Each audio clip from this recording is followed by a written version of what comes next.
ഇന്ന് ഒത്തിരി പേര് അലട്ടിക്കൊണ്ടിരിക്കുന്ന ഒരു മെയിൻ പ്രശ്നമാണ് കുടവയറ്, ബെല്ലി ഫാറ്റ്. ഇത് വരാനുള്ള കാരണങ്ങൾ എന്തൊക്കെയാണ്? ഇത് വന്നു കഴിഞ്ഞാൽ നമ്മൾ എന്തൊക്കെ വർക്കൗട്ടുകൾ ചെയ്യണം, എന്തൊക്കെയാണ് നമ്മൾ ഡയറ്റിൽ അവോയ്ഡ് ചെയ്യേണ്ടതും ഇൻക്ലൂഡ് ചെയ്യേണ്ട കാര്യം ഇന്നത്തെ വീഡിയോയിലൂടെ നമുക്കൊന്ന് ഡിസ്കസ് ചെയ്യാം. ഹായ്, ഞാൻ doctor Juhi Das, QNB health കെയറിലെ ഹോമിയോപ്പതിക് ഫിസിഷ്യനാണ്. കുടവയറ് ഇന്ന് എല്ലാവർക്കും ഒരു സൗന്ദര്യ പ്രശ്നമായിട്ടാണ് കരുതുന്നത്. പക്ഷെ കുടവയറ് എന്ന് പറയുമ്പം ജസ്റ്റ് ഒരു ബ്യൂട്ടീനെ മാത്രമല്ല ഡിപ്പെൻഡ് ചെയ്യുന്നത്. അത് ചിലപ്പം പല അസുഖങ്ങളുടെ ഭാഗമായിട്ടും ഇത്തരം കുടവയറ് അനുഭവപ്പെട്ടെന്ന് വരാം. കുടവയറ് എന്ന് കേൾക്കുമ്പോൾ എന്താ, നമ്മുടെ വയറിന് ചുറ്റുമായിട്ടും കൊഴുപ്പടിഞ്ഞിട്ടുള്ള ഒരു റോങ് കൺസെപ്റ്റാണ്. പക്ഷെ അങ്ങനെയല്ല. നമ്മുടെ വയറിനകത്ത് അല്ലെങ്കിൽ നമ്മുടെ ഈ ഒരു അബ്ഡോമിനൽ ഏരിയൻ്റെ അകത്ത് ഒത്തിരി പേശികളുണ്ട്, മസിൽസ് ഉണ്ട്, അതിൻ്റെ പുറത്തായിട്ട് സ്കിന്നുണ്ട്. ഈ മസിൽസിൻ്റെയും അതേപോലെ തന്നെ നമ്മുടെ ഈ സ്കിന്നിൻ്റെയും ഇടയിലായിട്ട് ഫാറ്റ് ഡിപ്പോസിറ്റ് ചെയ്യുകയാണെങ്കിൽ അതിനെയാണ് നമ്മൾ ഈ കുടവയർ എന്ന് പറയുന്നത്, അതായത് പെരിഫറൽ ഫാറ്റ് എന്ന് പറയുന്നത്. പക്ഷേ ഓരോ അവയവങ്ങൾക്ക് ചുറ്റും കൊഴുപ്പടിഞ്ഞുകൂടാം. അതിൻ്റെ ഭാഗമായിട്ടും നമുക്ക് വയറ് ചാടിയെന്ന് വരാം. അതായത് സിറോസിസ് സ്റ്റേജ് നോക്കുവാണെങ്കിൽ, അതായത് ലിവറിൻ്റെ ഒരു ഫങ്ഷൻ തന്നെ കംപ്ലീറ്റ് ആയിട്ട് ഡാമേജ് ആയി. അപ്പം എന്താ, വയറെപ്പോഴും വീർത്തിരിക്കുന്നു, ഒരു ബ്ലോട്ടിങ് സെൻസേഷൻ ഉണ്ടാവുന്നു, വയറെപ്പോഴും ഒരു ഗ്യാസ് നിറഞ്ഞൊരു ഫീലിംഗ് ഉണ്ടാവുന്നു. പക്ഷെ അവരെ കൈകാലുകൾ നോക്കുകയാണെങ്കിൽ മെലിഞ്ഞിരിക്കുന്ന ഒരു സ്റ്റേജാണ്. അപ്പോൾ അതിനെയാണ് നമ്മൾ വിസറൽ ഫാറ്റ് എന്ന് പറയുന്നത്. വിസറ എന്ന് പറയുമ്പോൾ എന്താണ്, ഓരോ ഓർഗൻസിനെ അല്ലെങ്കിൽ ഓരോ അവയവങ്ങളിലെയാണ് സൂചിപ്പിക്കുന്നത്. കരളിന് ചുറ്റും കൊഴുപ്പടിയാണെങ്കിൽ അതിനെന്ത് പറയുന്നു, ഫാറ്റി ലിവർ. ഗ്രേഡ് 4 കഴിഞ്ഞാലാണ് അതിൻ്റെ പേര് മാറ്റി നമ്മൾ പറയുന്നത് സിറോസിസ് എന്ന് പറയുന്നത്.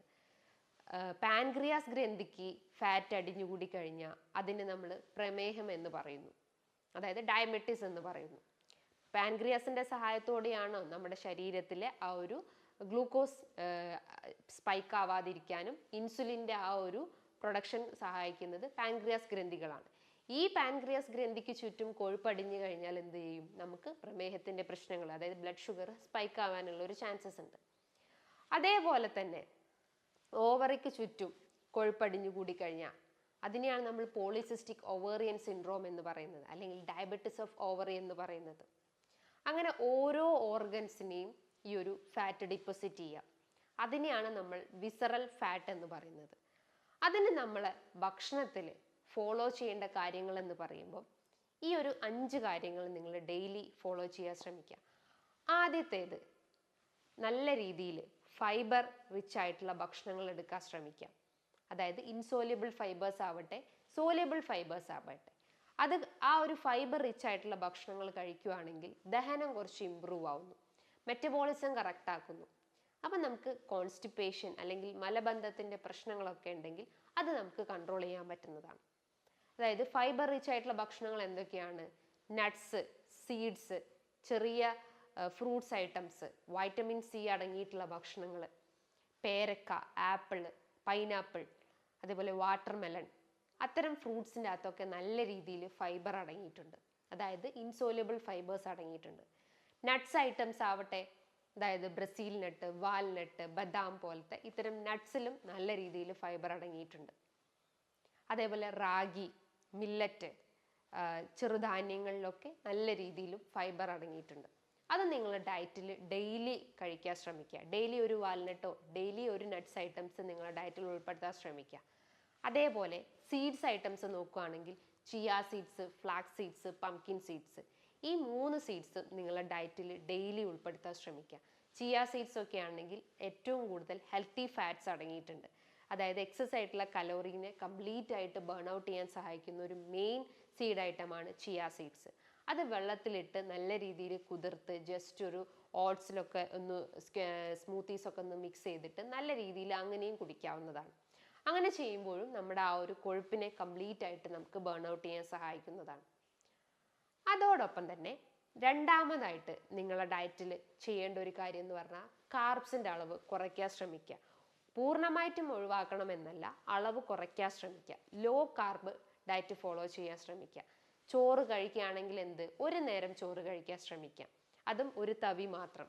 ചോറും അതോടൊപ്പം തന്നെ അളവ് കൂട്ടിയിട്ട് കുറച്ച് പച്ചക്കറികളും തോരനോ മത്സ്യങ്ങളോ അല്ലെങ്കിൽ ചിക്കൻ ഐറ്റംസോ എടുക്കാൻ ശ്രമിക്കുക. ചോറാണെങ്കിൽ നമ്മൾ ബ്രൗൺ റൈസ് ചൂസ് ചെയ്യാൻ ശ്രമിക്കുക. തവിടുള്ള അരികൾ, മുത്താറി, അതേപോലെ തന്നെ ഞവര, മട്ടേരി പോലത്തെ തവിടുള്ള അരികൾ, ബ്രൗൺ റൈസ് ചൂസ് ചെയ്യാൻ ശ്രമിക്കുക. ചോറിൻ്റെ അളവ് കഴിവതും ഡയറ്റിൽ നിന്ന് കുറയ്ക്കാൻ ശ്രമിക്കുക. പകരം ഫ്രൂട്ട്സ് അല്ലെങ്കിൽ സാലഡ്സ് നിങ്ങൾ ഡയറ്റിൽ ഉൾപ്പെടുത്താൻ ശ്രമിക്കുക. നിങ്ങൾ ഫ്രൂട്ട്സും സാലഡ്സും ഒക്കെ യൂസ് ചെയ്യുകയാണെങ്കിൽ അതിനകത്ത് ജസ്റ്റ് ഒരു ടീസ്പൂൺ ഒലിവ് ഓയിൽ മിക്സ് ചെയ്യുക. അങ്ങനെ ചെയ്യുമ്പം ആ ഒരു എക്സസ് കലോറീസ് ഉണ്ടെങ്കിൽ അത് കംപ്ലീറ്റ് ആയിട്ട് ബേൺ ഔട്ട് ചെയ്യാൻ പറ്റുന്നതാണ്. അതോടൊപ്പം തന്നെ മൂന്നാമതായിട്ട് നിങ്ങൾ ചെയ്യേണ്ട കാര്യം എന്ന് പറയുമ്പോൾ നിങ്ങളുടെ ഡയറ്റിൽ പ്രോട്ടീൻ ഇൻടേക്ക് മെയിൻറ്റെയിൻ ചെയ്യാൻ ശ്രമിക്കുക. അതായത് നല്ല രീതിയിൽ പ്രോട്ടീൻസ് അടങ്ങിയിട്ടുള്ള ഭക്ഷണങ്ങൾ എടുക്കാൻ ശ്രമിക്കുക. ചെറിയ ധാന്യങ്ങൾ, ചെറിയ മത്സ്യങ്ങൾ, പച്ചക്കറികൾ, അതുപോലെ പഴവർഗ്ഗങ്ങൾ, ഇതിൻ്റെ അകത്തൊക്കെ നല്ല രീതിയിൽ പ്രോട്ടീൻസ് അടങ്ങിയിട്ടുണ്ട്. പ്രോട്ടീൻസ് നമ്മൾ കഴിക്കുകയാണെങ്കിൽ നമ്മുടെ മസിൽ മെറ്റബോളിസം വർദ്ധിപ്പിക്കുന്നു. നമുക്ക് എന്തെങ്കിലും മസിൽ വീക്ക്നെസ് ഒക്കെ ഉണ്ടെങ്കിൽ അല്ലെങ്കിൽ ഫൈബ്രോമയാൾജിയുടെ പ്രശ്നങ്ങളൊക്കെ ഉണ്ടെങ്കിൽ അതിനൊന്ന് ബൂസ്റ്റപ്പ് ചെയ്യാനും അല്ലെങ്കിൽ ആ കംപ്ലയിൻസ് കംപ്ലീറ്റ് ആയിട്ട് റെഡ്യൂസ് ചെയ്യാനും ഈ ഒരു പ്രോട്ടീൻ മെറ്റബോളിസം സഹായിക്കുന്നു. അല്ലെങ്കിൽ പ്രോട്ടീൻ റിച്ച് ആയിട്ടുള്ള ഭക്ഷണങ്ങൾ എടുക്കാൻ ശ്രമിക്കാം. അതായത് ഡെയിലി എടുക്കേണ്ട പ്രോട്ടീൻ ഇൻടേക്ക് എന്ന് പറയുമ്പം ഏകദേശം ഒരു 15 ഗ്രാമാണ് പ്രോട്ടീൻ ഇൻടേക്ക് പറയുന്നത്. അതേപോലെ തന്നെ ഡെയിലി എടുക്കേണ്ട ഫാറ്റ് ഇൻടേക്ക് എന്ന് പറയുമ്പം ഏകദേശം ഒരു 15 ഗ്രാം മാത്രമാണ്. അപ്പോൾ ഈ ഒരു ബാലൻസ്ഡ് ആയിട്ട് കൃത്യമായിട്ട് നിങ്ങൾ ഫോളോ ചെയ്യാൻ ശ്രമിക്കാം. നാലാമതായിട്ട് നിങ്ങൾ ഫോളോ ചെയ്യേണ്ട കാര്യങ്ങൾ എന്ന് പറയുമ്പോൾ വ്യായാമം, അതായത് എക്സസൈസ് ഫോളോ ചെയ്യാൻ ശ്രമിക്കാം. കാർഡിയാക് എക്സസൈസ് ആണ് മെയിനായിട്ട് ചെയ്യേണ്ടത്. കാർഡിയാക് എക്സസൈസ് എന്ന് പറയുമ്പോൾ എന്താണ്? അതായത് ജസ്റ്റ് ഒരു സ്വിമ്മിങ്ങോ അല്ലെങ്കിൽ വാക്കിങ്ങോ, ജസ്റ്റ് ഒന്ന് റണ്ണിങ്, സ്കിപ്പിംഗ്, ഒരു 15 മിനിറ്റ് ഡെയിലി വർക്കൗട്ട് ചെയ്യാൻ ശ്രമിക്കുക. അത് രാവിലെയും വൈകിട്ടും ചെയ്യാൻ ശ്രമിക്കുക. അതേപോലെ തന്നെ ഹൈ ഇൻറ്റൻസിറ്റി ട്രെയിനിങ് എക്സസൈസ് ചെയ്യാൻ ശ്രമിക്കുക. 1 മിനിറ്റ് നമ്മൾ സ്പീഡിൽ നടക്കുകയാണെങ്കിൽ ദെൻ നെക്സ്റ്റ് ഒരു മിനിറ്റ് സ്ലോ ആയിട്ട് നടക്കാൻ ശ്രമിക്കുക. ദെൻ 1 മിനിറ്റ് ഫാസ്റ്റ് ആയിട്ട് നടക്കാൻ ശ്രമിക്കുക. അങ്ങനെ ആ ഒരു ബാലൻസിൽ നമ്മൾ എക്സസൈസ് മെയിൻറ്റെയിൻ ചെയ്യാൻ ശ്രമിക്കുക. ബോഡി എപ്പോഴും സ്വെറ്റ് ചെയ്യാൻ ശ്രമിക്കുക. അതായത് നല്ല രീതിയിൽ ബോഡി സ്വെറ്റ് ചെയ്ത് കഴിഞ്ഞാൽ ആ ഒരു ഫാറ്റിനെ നമുക്ക് കംപ്ലീറ്റ് ആയിട്ട് ബേൺ ഔട്ട് ചെയ്യാൻ പറ്റുന്നതാണ്. അതോടൊപ്പം തന്നെ ഉറക്കം എല്ലാത്തിൻ്റെയും അടിസ്ഥാനമാണ്. കൃത്യമായിട്ട് ഉറങ്ങാൻ ശ്രമിക്കുക. ഒരു 7 മണിക്കൂർ മുതൽ 8 മണിക്കൂർ കൃത്യമായിട്ട് ഉറങ്ങാൻ ശ്രമിക്കുക. ജസ്റ്റ് ഒരു ഉറക്കം മാത്രം ഫോളോ ചെയ്യാമെന്നല്ല, നല്ല രീതിയിൽ വർക്കൗട്ടും അതോടൊപ്പം തന്നെ നല്ല രീതിയിൽ ഡയറ്റും അതോടൊപ്പം തന്നെ ഈ ഒരു ഉറക്കവും മെയിൻറ്റെയിൻ ചെയ്ത് കഴിഞ്ഞാൽ ഇത്തരം കുടവയറിൻ്റെ പ്രശ്നങ്ങൾ നമുക്ക് കുറയ്ക്കാൻ പറ്റുന്നതാണ്. ഈ കുടവയറ് തന്നെ ഒത്തിരി ടൈപ്സ് ഉണ്ട്. അതായത് ബെല്ലി ഫാറ്റ്, അതായത് മോംസ് ബെല്ലി ഫാറ്റ്. ഇപ്പം കുട്ടികൾ, അതായത് പ്രഗ്നൻ്റ് ആയിട്ടുള്ള സ്ത്രീകളുടെ വയറ് നോക്കുകയാണെങ്കിലും അങ്ങനെയും അവർ ആ ഒരു വയറ് മുന്നോട്ട് ചാടിയിരിക്കുന്നത് കാണാം. അതിനാണ് മോംസ് ബെല്ലി ഫാറ്റ് എന്ന് പറയുന്നത്. അതായത് ഒരു പ്രഗ്നൻസിക്ക് ശേഷമായിട്ട് ആ ഒരു മസിൽസ് ഒന്ന് സ്ട്രെച്ച് ആവുന്നതിൻ്റെ ഭാഗമായിട്ടും ഇത്തരം ബെല്ലി ഫാറ്റ് ഡെവലപ്പ് ചെയ്യാനുള്ള ഒരു ചാൻസസ് ഉണ്ട്. അതേപോലെ തന്നെ ഈ ഒരു ബെല്ലി ഫാറ്റ്, അതായത് ഇപ്പോൾ സിറോസിസ് കേസ് നോക്കുകയാണെങ്കിലും അത്തരം ബെല്ലി ഫാറ്റ് ഡെവലപ്പ് ചെയ്യാനുള്ളൊരു ചാൻസസ് ഉണ്ട്. അസൈറ്റിസ് കേസ് നോക്കുകയാണെങ്കിൽ, അതായത് ഫ്ലൂയിഡ് സെക്രീഷൻസ് കൂടുതലായിട്ടുണ്ടെങ്കിലും അതിൻ്റെ ഭാഗമായിട്ടും, അതായത് അസൈറ്റിസ് എന്ന് പറയുമ്പോൾ എന്താ, ഈ ഒരു പെരിട്ടോണിയൽ റീജിയനിൽ നിറച്ചും ഫ്ലൂയിഡ് അക്യുമുലേറ്റ് ചെയ്തിട്ട് വയറിങ്ങനെ വീർത്ത് വരുന്ന ഒരവസ്ഥ, അതിനെയാണ് നമ്മൾ അസൈറ്റിസ് എന്ന് പറയുന്നത്. അതിൻ്റെ ഭാഗമായിട്ടും നമുക്ക് കുടവയറിൻ്റെ പ്രശ്നങ്ങൾ സ്റ്റാർട്ടപ്പ് ചെയ്യുന്നതാണ്. അപ്പോൾ എന്താണോ നമുക്ക് പ്രശ്നങ്ങളുള്ളത്, അതായത് പ്രമേഹമാണോ അല്ലെങ്കിൽ ഹൈപ്പർ ടെൻഷൻ ആണോ, എന്താണോ നമുക്ക് ബുദ്ധിമുട്ട് അലട്ടുന്നുണ്ടെങ്കിൽ അതാദ്യം ക്ലിയർ ചെയ്യാൻ ശ്രമിക്കുക.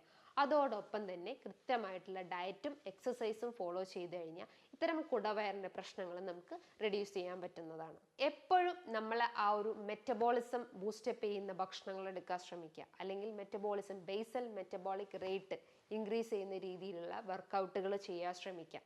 മെറ്റബോളിസം കുറവാണെങ്കിൽ ഈ ഒരു ഫാറ്റ് ഡിപ്പോസിഷൻ എഗെയിൻ നമ്മുടെ ബോഡിയിൽ അടിഞ്ഞുകൂടുകയും അതിൻ്റെ ഭാഗമായിട്ട് കുടവയറിൻ്റെ പ്രശ്നങ്ങളും അമിതവണ്ണത്തിൻ്റെ പ്രശ്നങ്ങളും സ്റ്റാർട്ടപ്പ് ചെയ്യുന്നതാണ്. അതേപോലെ തന്നെ മറ്റൊരു മെയിൻ ഇൻഗ്രീഡിയൻ്റ് എന്ന് പറയുമ്പം omega-3 ഫാറ്റി ആസിഡ്സ്, അതായത് ഹെൽത്തി ഫാറ്റ്സ് നിങ്ങളുടെ ഡയറ്റിൽ ഉൾപ്പെടുത്താൻ ശ്രമിക്കുക. ചിയ സീഡ്സ്, ചെറു മത്സ്യങ്ങൾ, അവക്കാഡോ പോലത്തെ ഫ്രൂട്ട്സ് ഐറ്റംസും നിങ്ങളുടെ ഡയറ്റിൽ ഉൾപ്പെടുത്താൻ ശ്രമിക്കുക. അതേപോലെ തന്നെ നിങ്ങൾ ആ ഒരു ഗട്ട് ഫ്ലോറ മെയിൻറ്റെയിൻ ചെയ്യാൻ ശ്രമിക്കുക. അതായത് ദഹനത്തിൻ്റെ ആ ഒരു bacterial growth, good bacterial growth കൃത്യമായിട്ട് മെയിൻറ്റെയിൻ ചെയ്യാൻ ശ്രമിക്കുക. അതിന് പ്രോബയോട്ടിക് ഭക്ഷണങ്ങൾ എടുക്കാൻ ശ്രമിക്കുക. തൈര്, മോര്, പഴങ്കഞ്ഞി പോലത്തെ പ്രോബയോട്ടിക്സ് നിങ്ങളുടെ ഡയറ്റിൽ ഉൾപ്പെടുത്തി കഴിഞ്ഞാൽ ദഹനം കുറച്ചൊന്ന് ഇമ്പ്രൂവ് ആവുകയും അതേപോലെ തന്നെ ആ ഒരു കോൺസ്റ്റിപ്പേഷൻ അല്ലെങ്കിൽ വയറിൻ്റെ ഗ്യാസ് ട്രബിളിൻ്റെ ഇഷ്യൂസൊക്കെ ഉണ്ടെങ്കിൽ അത് നമുക്ക് കറക്റ്റ് ചെയ്യാവുന്നതാണ്. ഈ പറഞ്ഞിട്ടുള്ള കാര്യങ്ങൾ നിങ്ങൾ കൃത്യമായിട്ട് നിങ്ങൾ ആ ഒരു ഡെയിലി റൂട്ടീനിൽ ഉൾപ്പെടുത്തി കഴിഞ്ഞാൽ നിങ്ങൾക്ക് ഈ കുടവയറിൻ്റെ പ്രശ്നങ്ങൾ നമുക്ക് പൂർണ്ണമായിട്ടും റെഡ്യൂസ് ചെയ്യാൻ പറ്റുന്നതാണ്. ഇനി ഇതുമായി ബന്ധപ്പെട്ട് എന്തെങ്കിലും ഡൗട്ടുകൾ ഉണ്ടെങ്കിൽ താഴെ കാണുന്ന നമ്പറിൽ കോൺടാക്റ്റ് ചെയ്യാവുന്നതാണ്. നല്ലൊരു ഹെൽത്ത് ടോപ്പിക്കുമായി വീണ്ടും കാണാം. Thank you.